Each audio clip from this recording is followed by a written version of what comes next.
Old post-production knowledge. Is it still useful? Well, in this episode of the Offset Podcast, we're going to find out. Stay tuned.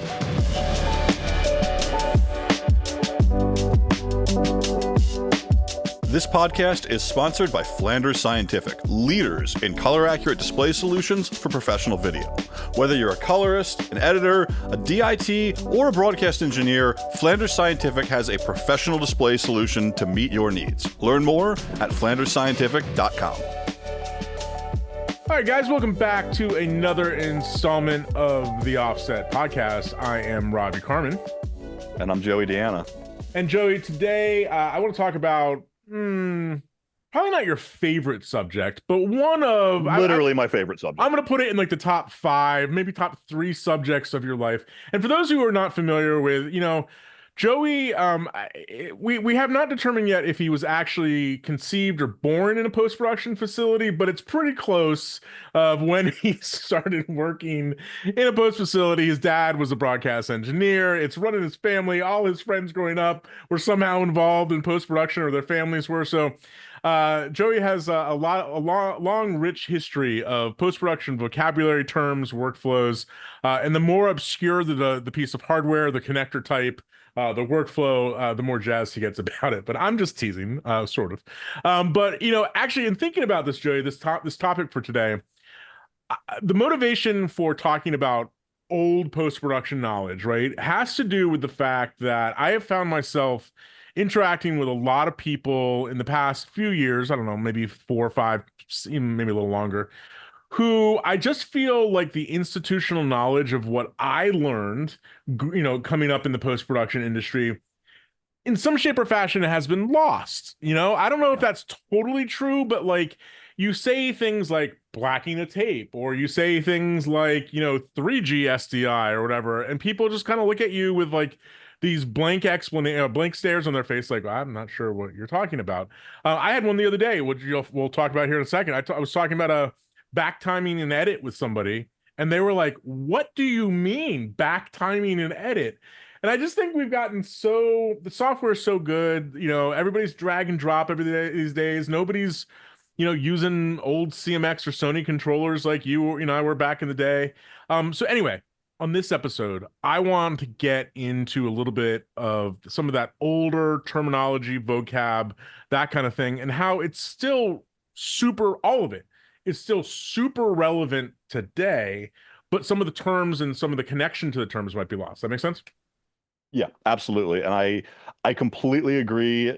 Some of the old knowledge has gone away in a way that I don't like. I think there's a balance here between, I'm an old man yelling at the clouds and telling people to get off my lawn, which I am, don't get me wrong, but there is also still valid uses of this knowledge, even though we're not in a tape ecosystem anymore, and broadcast is getting somewhat less relevant versus streaming and other platforms and things like that. There is still things that we learned growing up from linear editing and broadcasting that I think have really stood the test of time. And part of that is, yes, the gear changes, the tools change. We went from linear to nonlinear editing. We went from, always having to do an offline to now doing a lot of offline and online at the same time. Yep. We went from really hardware-based solutions to software-based solutions. We went from SDR to HDR. So the technology is always changing. We always want to stay up to date on that. But there are a lot of concepts, things that apply to both workflows and the technical stuff that, kind of, in my opinion, last forever. And some of that knowledge has been lost. So hopefully we can shed some light on some of that stuff. 100% agreed. And, I think it's important for us just to say this is not like a stand on our soapbox, but, pontificate kind of episode. No. I actually really hope that some of this stuff, if it's not, of course, there's a certain subset of our audience where this is going to be like, oh yeah, I remember that. Oh, like it was just, it's a refresher, if you will. But for another subset, maybe particularly those who might be a little bit on the younger side, hopefully some of this can kind of get you up to speed with some of these terms and kind of see the real world application today. So enter into the discussion here, fractional frame rates. What I mean by fractional frame rates is like 29.97 or 23.976, what those mean. Drop frame versus non-drop frame counting. And notice that I said counting. I didn't say time code necessarily, just said a way of counting. And then the whole idea of interlacing. And interlacing has some nuances that we'll discover and talk about when we get there. But let's start on the fractional frame rate, right? Because I think everybody, for the most part, is familiar with 24 frames per second, right? This is the number that true film playout has been out for forever, 24 frames per second. And we got there through a couple missteps over in the early 1900s where we had, we standardized on 15 or 16 frames a second, 18 frames a second, whatever. Eventually we got up to 24 frames a second, mainly because of a psycho phenomenon called the persistence of vision, right? Where we can no longer really detect our brains can no longer really detect separate frames coming through once we get to a certain speed.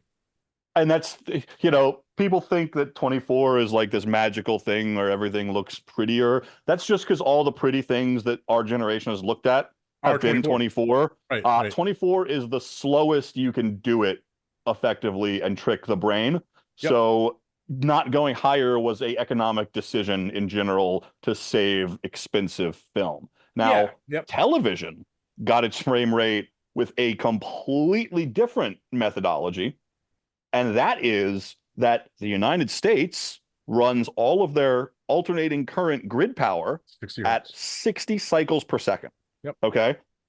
England runs all theirs at 50, which is why PAL is 25 frames a second. And NTSC, which is the United States standard for SD, TV, and broadcast. So black and white broadcast starts, and the TVs are all synchronized to the AC signal. This makes it a lot easier to make the television because it doesn't need to have any kind of retiming logic or synchronization. It just goes, hey, when the wave of the power is going up, we know it's 1/60th of a second. Great. It made all the signal processing and driving the CRTs and everything else kind of something they could do. Here's where we get to fractional frame rates. A decision was made on a color television system. And when there was a bunch of competing color television broadcast systems that came out around the same time. When the standard NTSC color system was devised, they found that on some older televisions, when you add the chroma subcarrier, because the color, like we talked about with 422 and with some of those other stuff, kind of layered on top of the signal. Yeah, you have a luminance signal. And then you also have a subcarrier that has the color signal. They're separate. That means the luminance signal can still be displayed. A black and white image is still a black and white image inside a color TV signal. Now, what the engineers found was that if they kept the broadcast at 30 hertz, that color subcarrier would flatten some nasty stuff in certain legacy black and white televisions. And it would make the signal not demodulate correctly and look either bad or unviewable. So what they came up with was, for color TV, we're going to make the signal very, very, very, very small, slightly slower. So we went from 30.0 frames per second to 29.97, which is 30 multiplied by 1001 divided by 1000. So it's basically 0.001 difference multiplication of the signal speed. Now, the reason why this is so small is because guess what? It's still close enough to 60 hertz that all of the analog circuitry in the televisions will work, right? They can still synchronize to power. Everything's fine, but now we're not breaking our legacy black and white TVs when we switch the broadcast to color, and we can move on with color for the rest of our lives. Everybody was happy. This was at the time when television broadcasting was almost entirely live, though. We weren't doing a lot of post-production of shows. So down the road, what happened was, when they started producing a lot more, done recorded shows, well, guess what? Now 1 hour of time code numbers on a tape does not correspond to 1 hour of actual physical time in the real world. Right, because 30 fits into 60 minutes or 60 seconds or whatever that denomination is really, really easily and simply. 2997, you get a whole lot of decimals after the fact. And so if you're counting time codes for every frame, well, guess what? That adds up over 30 minutes 60 minutes. So at the end of the day, a 60-minute program is actually 3 or 4 seconds longer on the actual tape or in the file these days than it would be when it was actually airing in real time. And that was a nightmare scenario for people trying to schedule shows and, more importantly, commercials that pay for all this stuff. That method of counting, when you if we just took 2997 with counting every single frame or whatever, right, led to a disconnect between actual real time that we all experience in the world, and the runtime of the actual program. Exactly. Right. So how was that solved? Drop frame timecode. Yep. On the purest level, what drop frame timecode means is that every minute we drop 2 frames. So basically from 5929 timecode, the next frame is 0002. Yep. Right? And you do that once a minute, except on the hours and the 10-minute marks. So it's it makes 20 minutes, 30 minutes, 40 minutes, an absolute nightmare for software developers because there's all this logic that has to go into it. But the result is, if you have an hour duration in your edit, you play that out to television at 2997, it will be an hour of real time. And this has given us a kind of long ripple effect over the years of confusing issues with time code. So it's a great that by the way, that was awesome explanation of drop frame timecode and fractional frame rates. And I think where this comes into play is a couple things for confusing wise. Because so we get back to that whole the love of 24 thing, right? Where people were like, well, hold on a second. The faster we shoot, the more frames we shoot, the more real it looks. I don't like it. I want to go back and shoot 24 frames per second. But guess what? 24 has that same sort of similar math problem, right? So to solve that, we had to come up with a fractional number for 24 as well, right? Yes. So that number is, it's not 2398.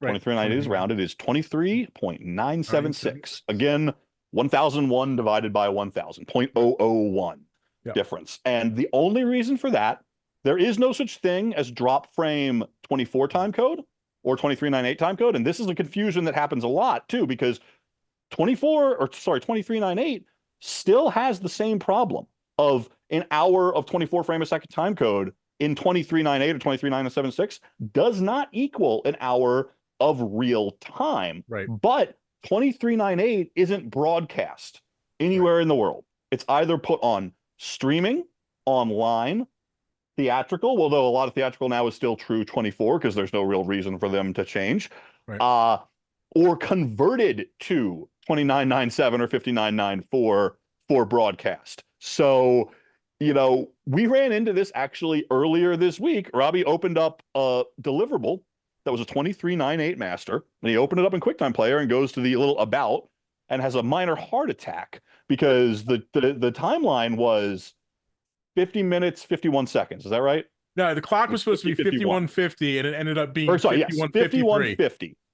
And what ended up happening is, because QuickTime thinks it's clever, it told us the duration in real time, not timecode time. So the deliverable spec for the network said 5150, right? And that's exactly what the master was in 2398. But QuickTime tells you the real time duration, which was 5153. Yep. So, you know, it was just this confusion of, wait, why don't these numbers match?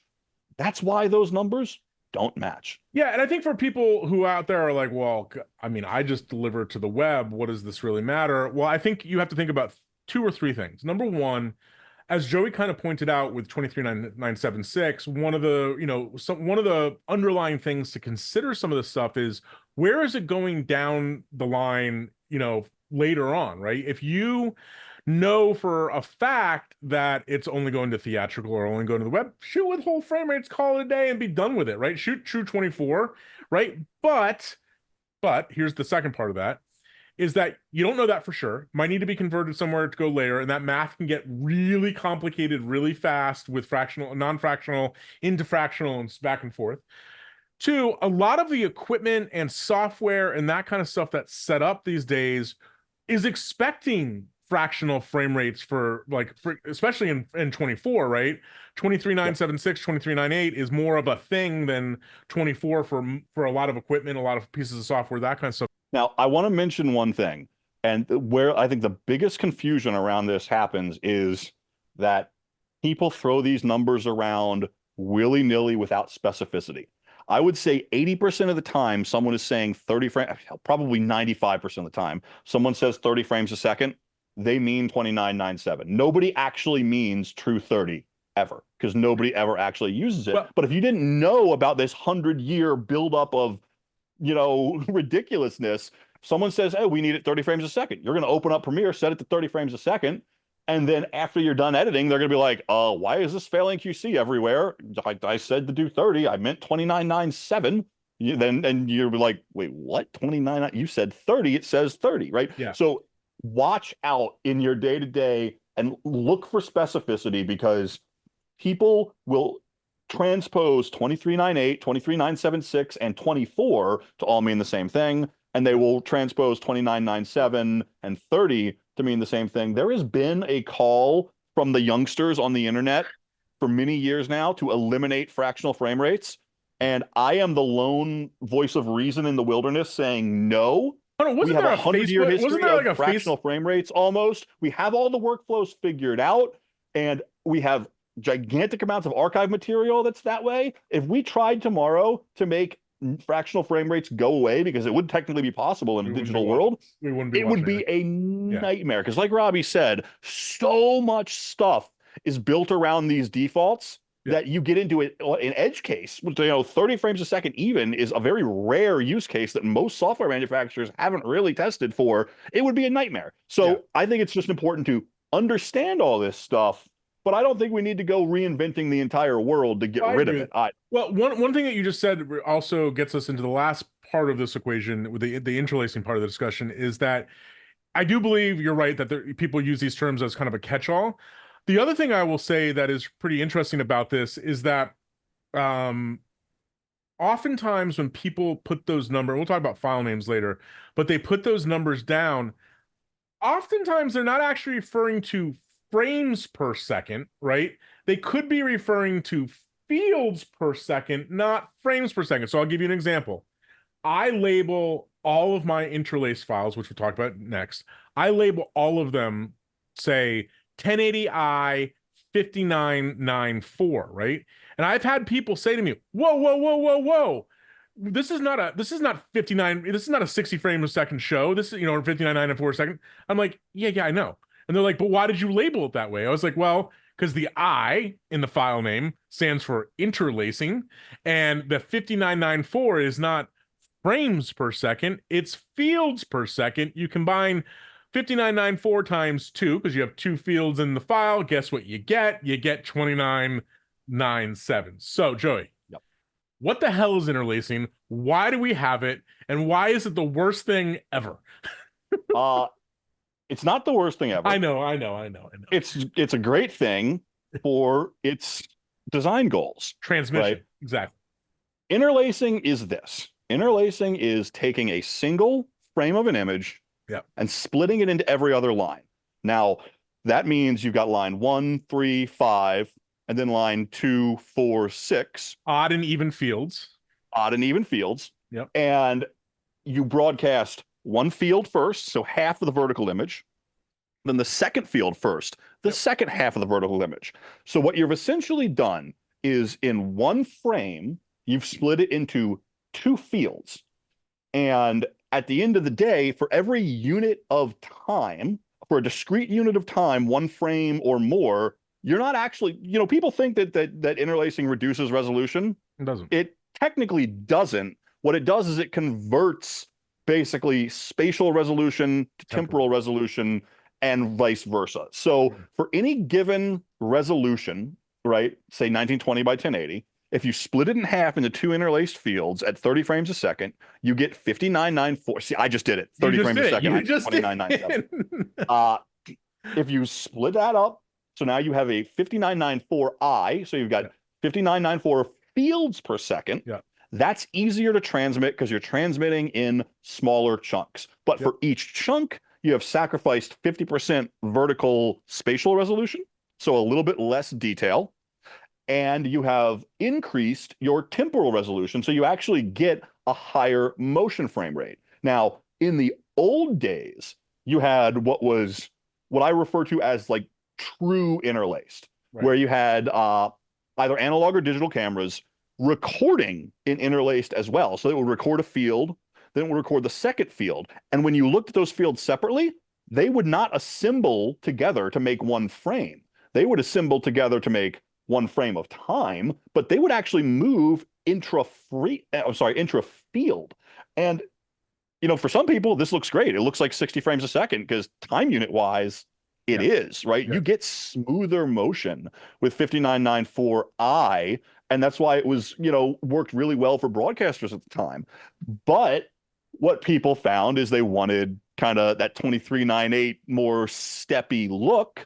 So what they started doing, and another reason why, not to go a little crazy here, but another reason why interlacing works is because CRTs can scan interlacing very easily. Yep. Just because of the way they work, and fully digital displays like LCDs do a very bad job showing interlacing. They physically can't do it. So there's all kinds of software that goes into showing interlaced images on an LCD or on an OLED or something like that. So these days, most of the times when you've got something that is an interlaced file, you are actually taking the same frame with no motion between the fields, And just just dividing it up. splitting it into two fields. Yep. And then playing it back. Well, I in think those so. cases, it's a completely reversible conversion, right? You can take those two fields, Yep. put them back together in one frame, and you don't lose anything. Well, I think one of the reasons that what you just said is really dramatically important is because where does interlacing come into play? Well, for most people, it's going to be not in the pipeline. It's going to be a deliverable that's required of them specifically for broadcast, right? Because interlacing the way that it works, as you just eloquently described, it can lead to problems. Interlacing can, depending on how it was introduced in the pipeline, can cause some motion artifacts, right? Like if you take something and you interlace it incorrectly, perhaps you can get some tearing, some banding, some things of that nature that people object to. And you specifically see this when you're converting files to and from interlacing a lot, right? You can see that. Yeah, so I see this all the time, and it's a huge pet peeve of mine.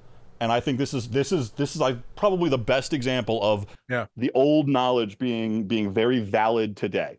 Like I said, a progressive frame can be converted to two interlaced fields and then back to a progressive frame again with zero loss of data. Okay. Right. It will be pixel for pixel perfect.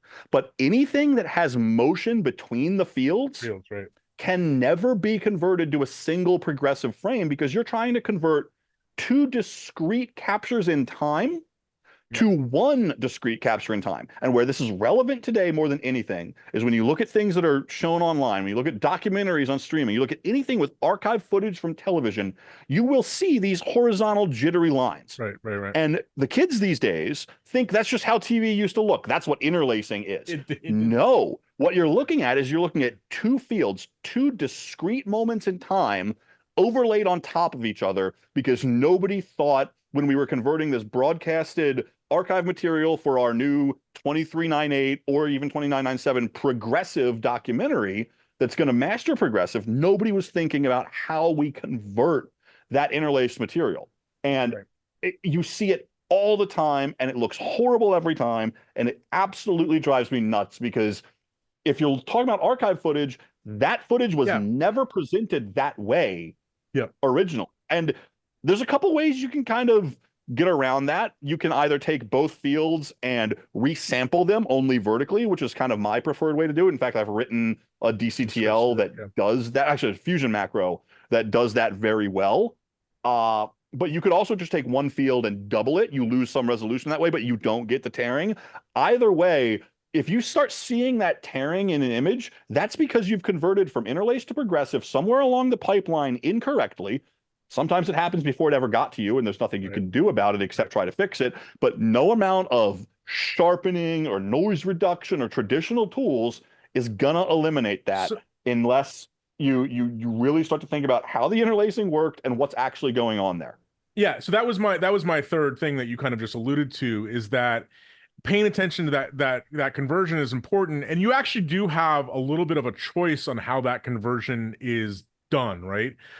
Sometimes when you do this conversion, you can either, as you said, double up on the fields to get a whole progressive scanned image, or you can even blend the fields sometimes to where you get, and people see that, a lot of people object to that, even though that's technically a fine way of doing it, where you get blended fields where you'll see, like at a cut point, for example, you'll see that Yeah. fields kind of blend together. I don't particularly like that look, but it's a technically fine way of doing it. But your greater point is just pay attention to that conversion, because once that's baked in, it's just a band-aid on a bullet hole, and you're Yeah. just kind of And, you're just trying you to know, fix on it. the overall subject of the episode, why does this old information matter in today's world?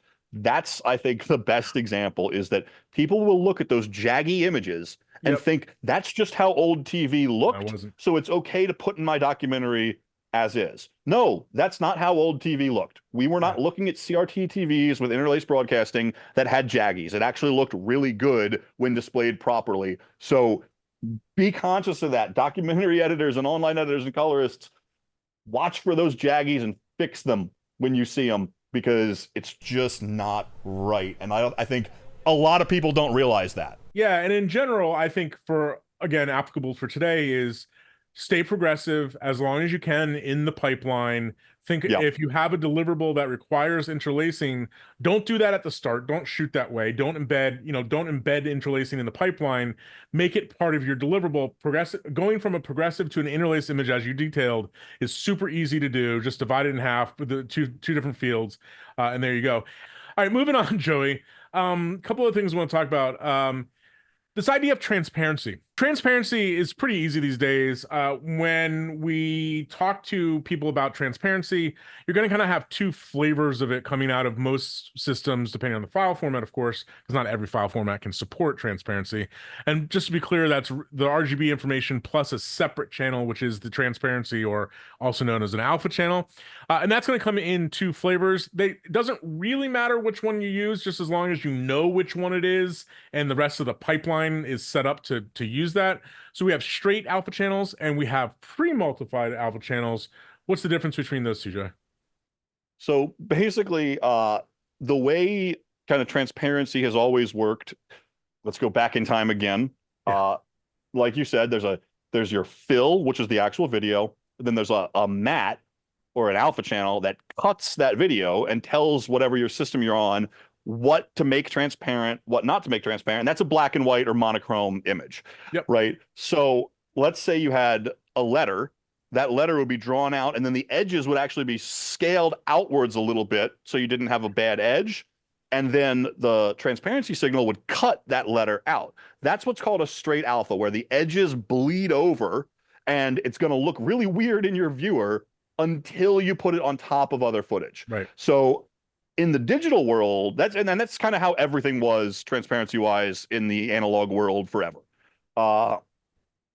In the modern digital world, we have what's called a pre-multiplied alpha, which came out of, digital compositing, which means you've taken that black and white alpha image and multiplied it with the fill image, giving you essentially a clean looking fill. If you open it up in QuickTime Player, Right. it's going to look like your graphic, but on a black background. Yep. Right.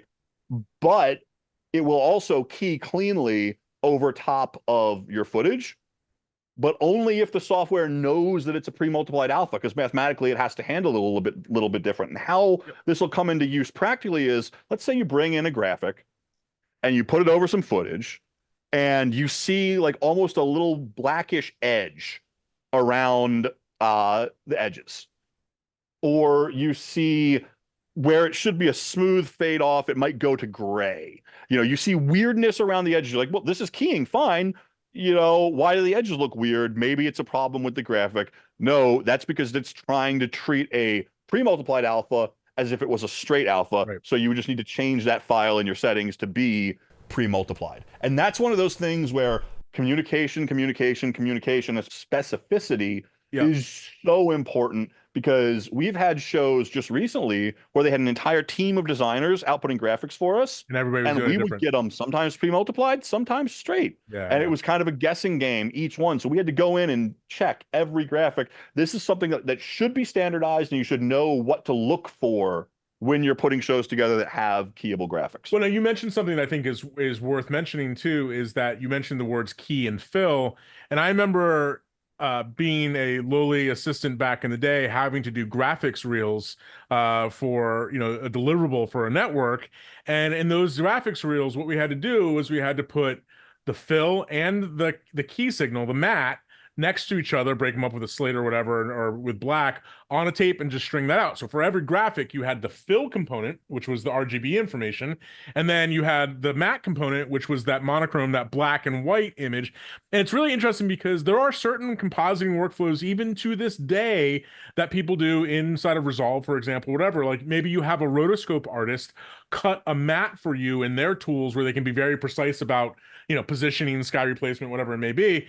Well, you can take a mat and have Resolve or whatever tool you're using do that math correctly to go, oh, this is the mat channel. I know what to do with that and use it to cut this RGB information out. So then you can have like essentially a moving mask or whatever. Right? So it's still very valid today. And I do think you're right. People get confused. It was another good explanation by you, that pre-multiplied and straight thing. I think my confusion lies where you just said, where people just don't label those kind of things, and it can be a little bit of a trial and error trying to figure out what's what. But I think that's a step that you should always do in every show, is just verify that your graphics, your overlays, lower thirds, etc., are using the right type of alpha channel, because it can get really confusing.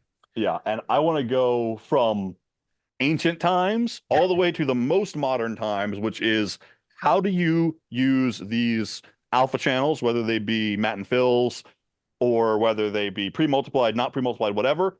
How do we deal with that in a modern HDR color managed workflow? Yeah. Because that is a question that I get all the time, and there's some major confusion around it because a lot of people, we actually just ran into this recently. A good friend of mine, friend of the show, called me up, and we had some issues trying to troubleshoot his color management pipeline because his graphics were looking quite weird. Yeah. And Yep. the result of this is, if you do a color space transform, for example, in Resolve, it's going to color space transform just the RGB, not the alpha channel. So when it blends together, it will have the wrong transparency and the wrong levels. Same is And true. Same is true. Same is true with the math of composite modes too, right? Those composite modes can oh yeah, that's why ignore, composite modes just don't really work in color. right? They can ignore, or at worst mess with, the alpha channel information. So if you're working scene referred, which we pretty much always advocate that you do, Right. the bad news is alpha channels don't work in scene referred workflows. They just don't. You Right. can convert, even if you convert the alpha channel to the right input transform, unless you're grading the alpha channel with the exact same kind of levels changes that you're doing on your background, they're not going to line up right, and it's not going to key correctly. So the hard thing with this is it gets worse and worse the more complex the graphic gets, right? Yeah. If it's just a simple text overlay with a hard edge, you'd never know the difference. Color space transform the fill, it'll look totally fine. Yep. And you'll think, wow, yeah, I can color manage these keyable graphics. But really advanced gradation and blending and stuff like that in an alpha channel graphic is not going to color manage correctly in a scene referred workflow. So in those cases, we recommend doing the graphics in a separate pass in your display space. Right. Whether that's in the timeline using different ways of doing your output transform, or in a nested timeline is a great way to do it as well. But doing that composite in display space is actually one of the few areas where I think working in display space is appropriate, because that's where that alpha channel was designed to be made. Now, I would love to see software figure out a really robust color management solution for alpha channels, but it's a pretty hard mathematical problem to solve, so I wouldn't hold my breath for that. All right, a few last things so before we wrap up here that I think are also in the same vein, obviously. So a little bit for our editor friends, and then we'll get into some packaging and delivery things to wrap this up. So one of the things that I don't have as many old man moments as you do. I don't have to get off my lawn as many Old man moments, I should say. Well, one of the things that really frustrates me from looking at how people work these days, but also just seeing people talking about it online, is because we can, the pervasiveness of drag and drop editing styles and where that gets people into trouble. And I'm not here to judge drag and drop. I drag and drop just I as will. much as I drag and drop just as much as everybody else. But I think if we're on the theme of this episode, I think it's important to understand the origins of what gave you the ability to drag and drop and how that really works, right? So anytime we're going to do an edit, right, it basically consists of a few different points, right? And those points can either be in the source or they can be in the timeline, right? But to make an edit happen, you either have to have 2 points in the source and 1 point in the timeline, or you have to have the opposite, 2 points in the timeline, 1 point in the source, right? So I think for most people, that 2 points in the timeline, knowing where you want to start, knowing where you want to end, and knowing where you want to go in or go out on the timeline is probably the more common method. But there's often times where you're like, nope, I gotta go right here in this duration. You figure out the in or out point. So doing the opposite of what I just said, 2 points in the timeline, 1 in the clip is another way. By the way, for those of you who aren't familiar with those terms, that kind of thing is often called back timing in edit or forward timing in edit, where you know where you have to be out and then just let the computer figure out where it's going to go in or go out, right? But let's talk about this for a second, because so what I just described is 3 point editing, 3 points to have any given thing happen. And back, if you can picture this with Joey with long, luxurious hair, listening to some, Poison or Motley Crue or something like that, doing these edits, Joey, you had 3 points to make anything happen, right? Yep. Okay, what happened when you had 4 points? What does that do for you? This is where you would have things that don't line up, right? Right. They call it today a fit to fill, right? And it was a quick way of saying, okay, I've got this 2-second part of my source, a 1 second opening in my record timeline, stretch that thing. Yep. So a fit to fill is basically these days is an automatic speed change, right? Is you're basically saying, hey, I got this 2 seconds, I need to fit into a 1 second hole, double it up by 50% to make that 2 seconds fit into the 1 second. And that can be very useful for depending on what you're doing without having to calculate the math about an experiment. Okay, 97.03%, 96.49%. So 3 point versus 4 point. And I just bring it up because I find myself, not that I do a whole lot of editing, but when I do, I just find myself being a whole lot more precise when I'm marking in, marking out, overwrite, insert, marking in, out, overwrite, insert, rather than this whole, wrist gymnastics and hand gymnastics of dragging down the timeline, waiting for it to pop open. Oh crap, the arrow was facing right instead of down. I'm doing an insert, not an overwrite, and all those kind of things. I think a lot of that can be avoided with the basics of 3 point and 4 point editing by using the keyboard, marking ins and outs. I mean, we make fun of I make fun of Blackmagic sometimes because Grant seemingly has the same love affair with old school video hardware that you do. But that was one of the best things that ever came out, was with that editor keyboard, because I think it got a lot of people back to the tactile approach of editorial versus the drag and drop approach of editorial, which I think paid big dividends. Yeah, and I will go even dramatically more dogmatic than you are. I think if you are dragging and dropping in your timeline, you're almost definitely doing it wrong, and you need to learn to stop doing that. The reason I say that is simply because of precision. Yep. And the likelihood of mistakes, right? When you marking in, marking out, and then mark a 3rd point or a 4th point or whatever, right, you can look at your source, look at your timeline, and see exactly what it's going to do. And then you put that edit in and everything's great. Or if you don't like it, you undo and you can try things around.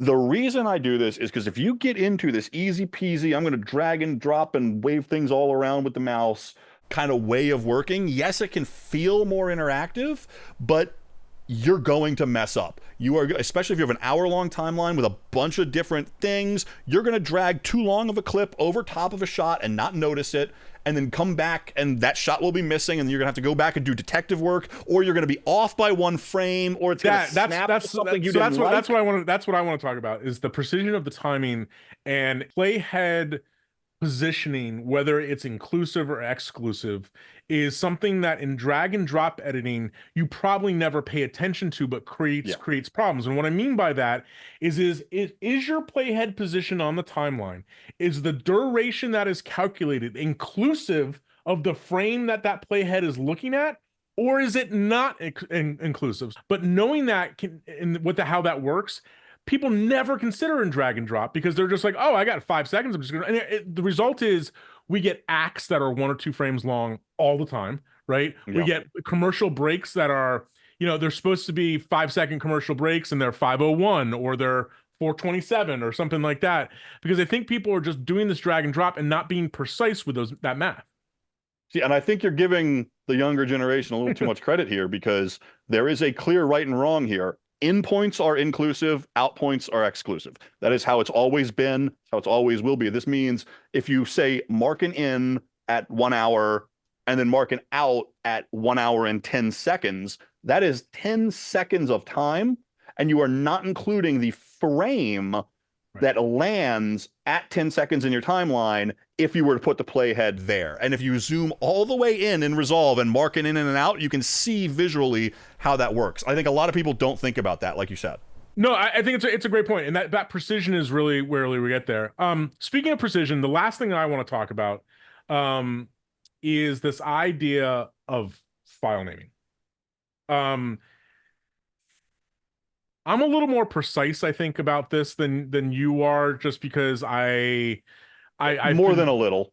yeah, burned a lot by imprecise file names, right? And so some of my file names are kind of ridiculous, to be honest with you. They have like every technical specification you could possibly think about in the file name.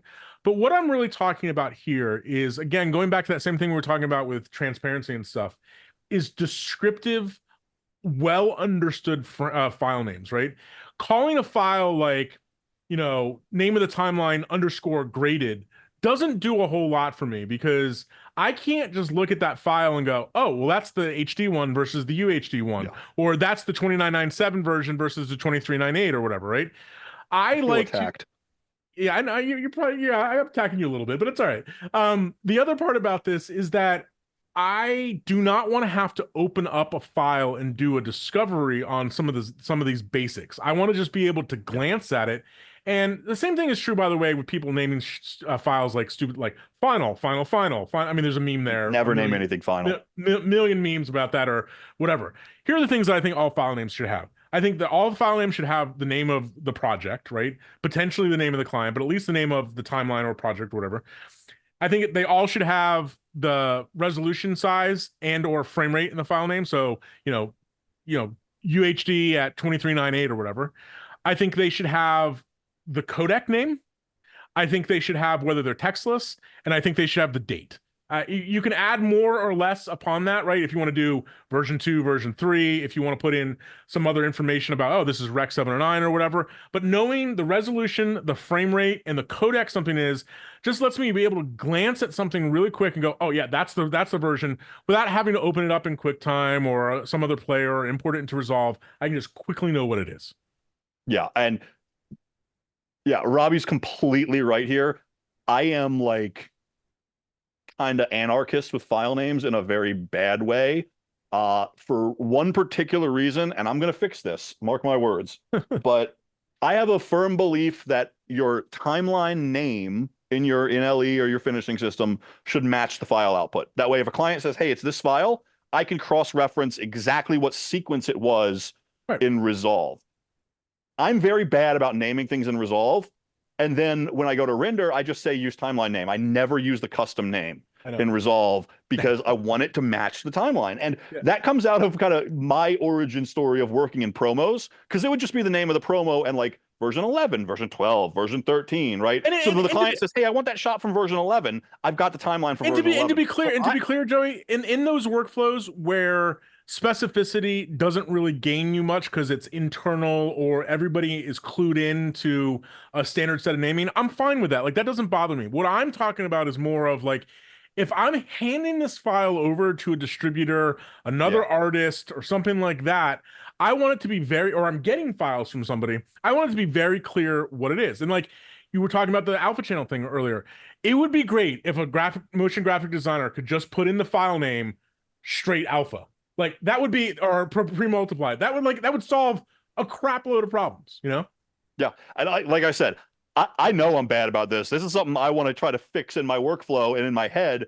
I just need to figure out how to do it in such a way that it kind of works with how I organize my projects, and I haven't done that yet. Totally. But And I think yeah, I think Robbie's very good at this. His file names are legit. They tell you everything you need to know, and everything I said earlier about how, specificity and, detail is so important. It definitely applies to file names. I'm not great at that.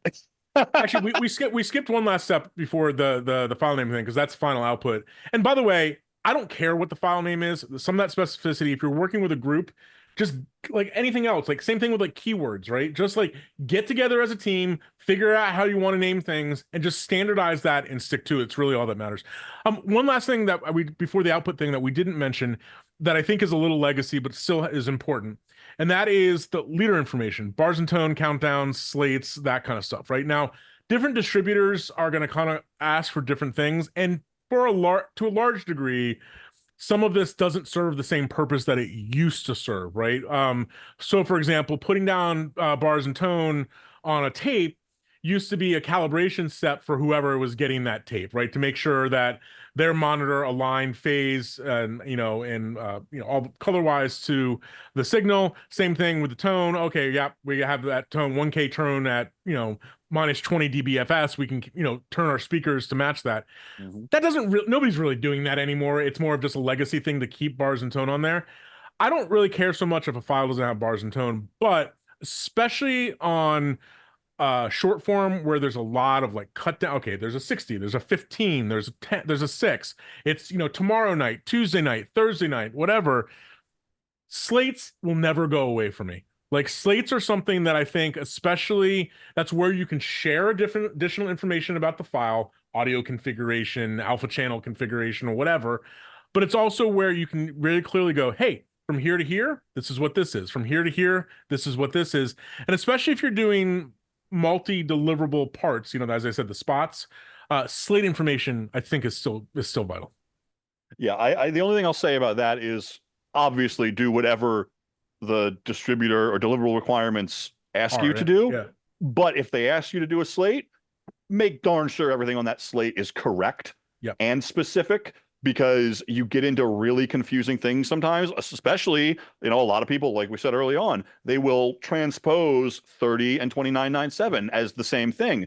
You want to be specific on that slate with the accurate, correct information. And as far as bars and tone go, I honestly like it when distributors and deliverable specs ask for a little bit of bars and tone, because no, we're not calibrating our monitor to it, but it real quickly lets me see, hey, what color space is this in? Is it video totally, levels? that's a good point. Full levels? It's a good gut check, but yeah, it's not completely necessary.